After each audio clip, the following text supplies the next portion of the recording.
Hi everyone! Welcome to week 6 of our English 3010 online class. This week we're going to be focusing on finishing up the drafts that you guys have been working on of your genre analysis papers.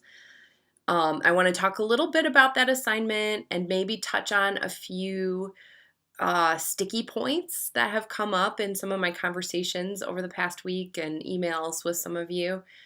And then I want to go through our week's activities.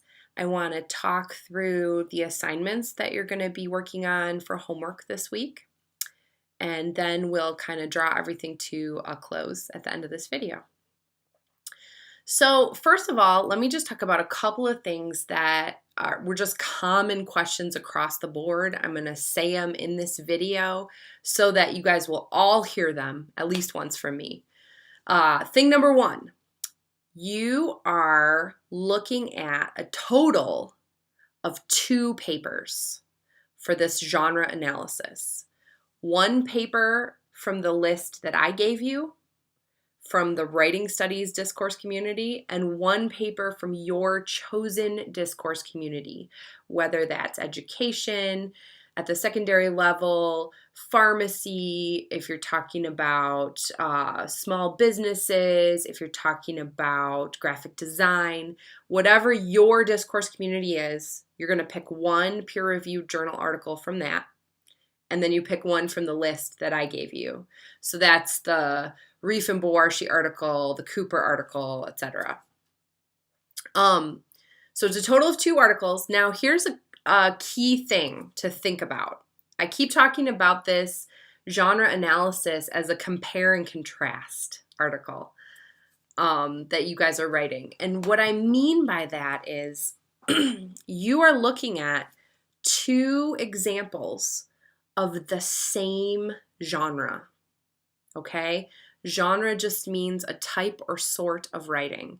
And the type or sort of writing that we are looking at in Project 2 is the peer-reviewed journal article. So again, you have one peer-reviewed journal article from my discourse community and one peer-reviewed journal article from your discourse community. Same genre. Different discourse communities, okay?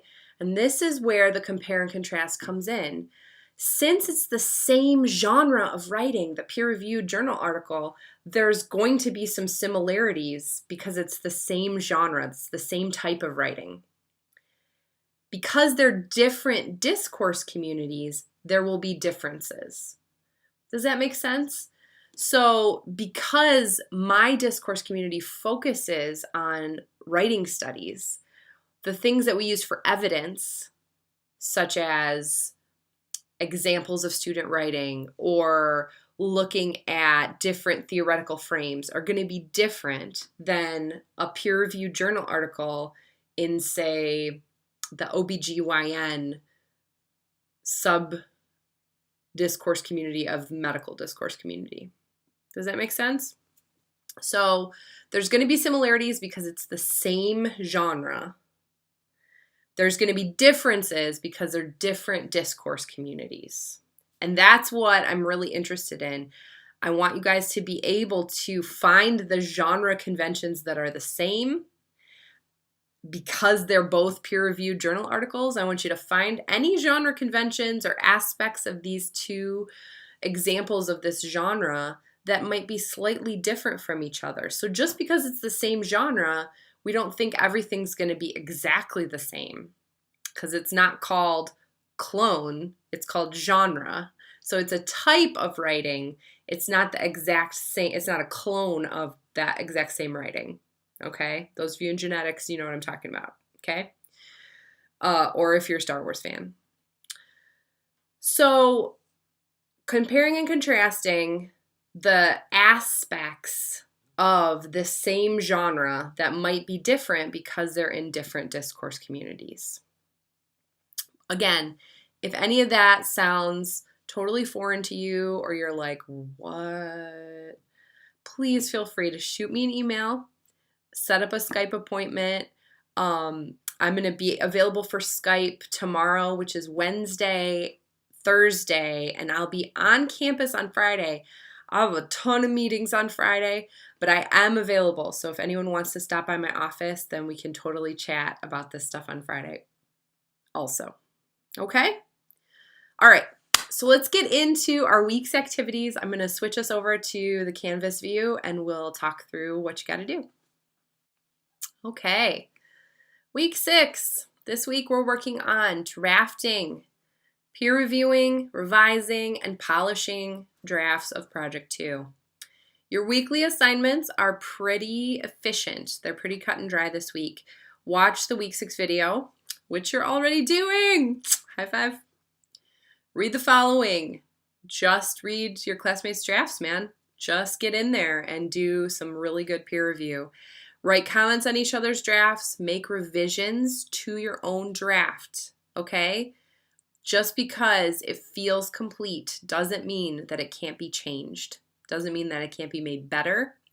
Even if it isn't addressing all of your peer response feedback, I know some of us feel like, oh, I get that my peer reviewer said that. I'm not going to change it though. That's fair. You're the writer. You get to make that choice. But I urge you to do some rereading and revising nevertheless, because you might be surprised. You're going to surprise yourself at the things that you catch and the things that you're able to change and sharpen and make better in your essay, okay? Peer review is supposed to help you see those things. That's why we do it. It's super valuable. Peer review also helps you as the reviewer. More on that later. I'm not going to take time to talk about it in this video, but peer review actually, studies show, is sometimes more beneficial for the reviewer than for the person who gets comments on their papers. So just a note for later. Remind me. I'll tell you more about that at another time. Also this week, I'd like you to work on Reflection Journal 3, but we'll look at that in a second. But if we look at our calendar view for this week, by Wednesday, you want to be watching this video. I'm going to upload it here pretty much as soon as I get it finished.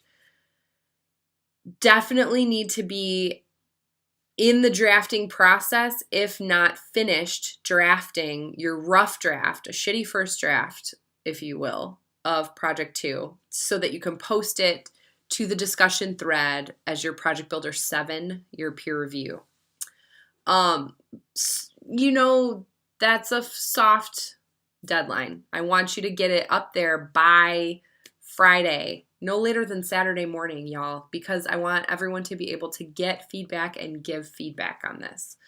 So by Friday, shoot to have read at least 2 of your classmates' drafts. You can do more, but at least 2 is what gets you the full credit on the PB7 assignment. Write those comments, make your own revisions, right? Nobody poops out perfect papers on the first try. I promise. Also, you want to get those revisions and all the things that you need to change and get polished up by Sunday, because your final draft of Project 2 is due Sunday, along with Reflection Journal 3. So I'm just going to go through, I'm going to click next here in Canvas and kind of walk through the assignments just to give everyone a refresher on how things should go.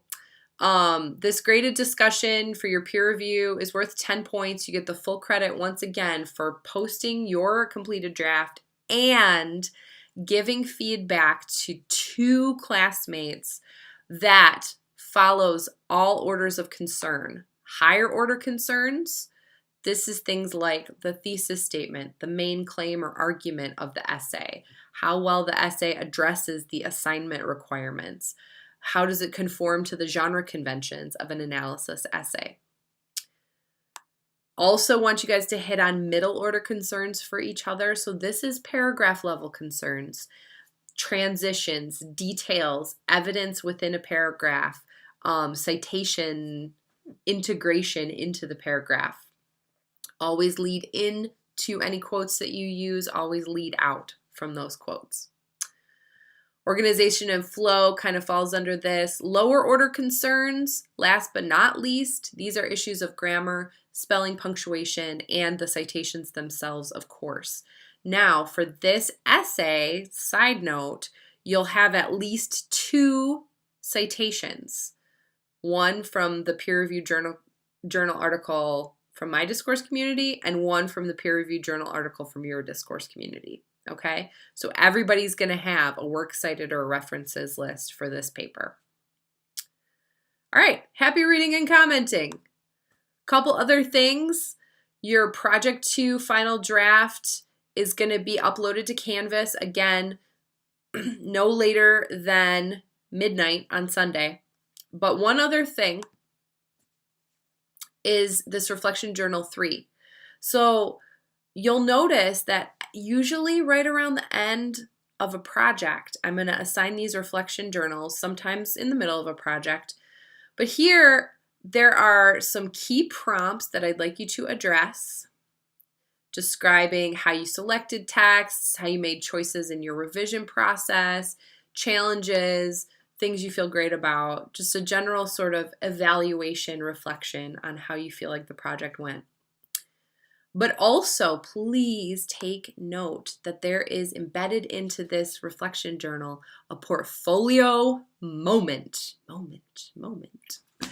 I want you guys to take note of this because a couple of weeks ago, I sent everybody links to your OneDrive portfolio.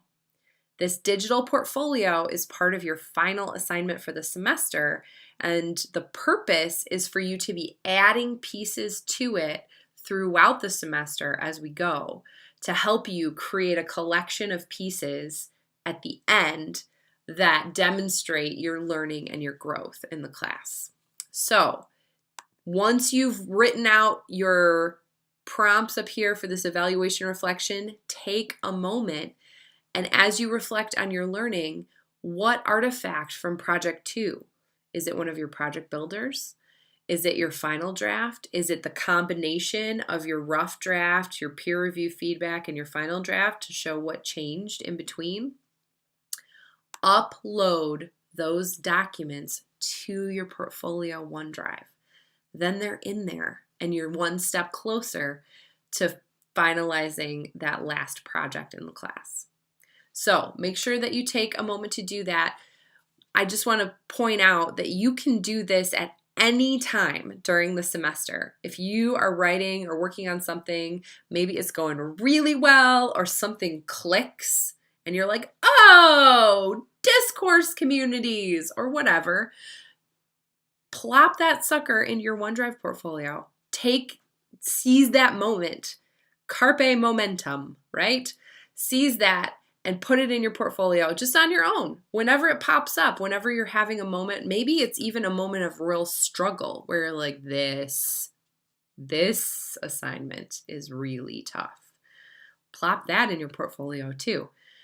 You're documenting your own learning and growth. You're in charge of it. Now, I have tried to embed prompts throughout the semester to get you to do that, but make sure that you are also kind of attending to your own growth and your own learning. Okay, I think that about does it. I'm going to pull us out of Canvas and close up this video. Okay, so I think that about does it for our weekly video. Once again, please feel free to contact me if you have any questions as we are closing up shop on Project 2, getting it revised, getting it ready to go for submission. I hope everyone is staying warm and steady. It's pretty icy out there today.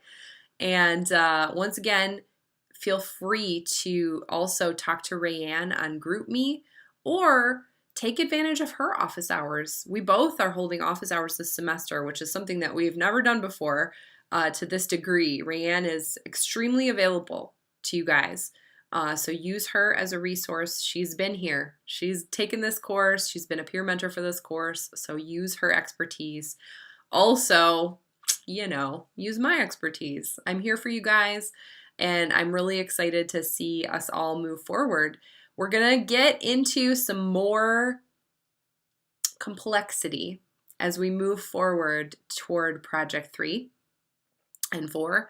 So just kind of buckle up, because the things that we've done so far in Projects 1 and 2 have been really foundational.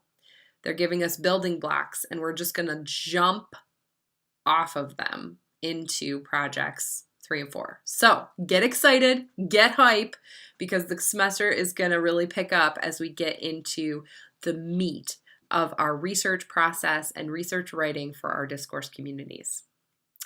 All right, y'all. I hope you're keeping warm, and I will talk to you next week. Bye, everybody.